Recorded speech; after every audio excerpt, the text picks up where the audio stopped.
Hello दोस्तों, ये देख रहे हैं ढाबा स्टाइल हम कचौड़ी बनाए हैं। चलिए स्टार्ट करते हैं। सबसे पहले हम 2 कप आटा ले लेते हैं और इसे तेल की हेल्प से सान लेते हैं।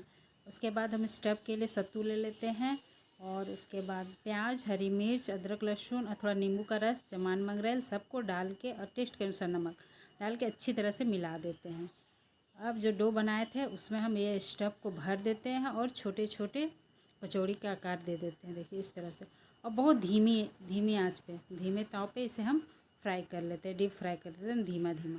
और देखिए इस तरह से हमारा कचौड़ी बन के तैयार हो गया। अब इसे हम ढाबे स्टाइल में सर्व करते हैं। सबसे पहले ये चने की सब्ज़ी है।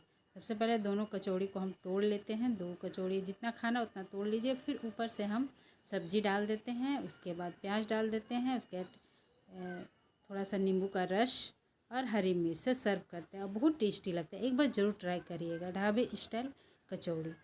वीडियो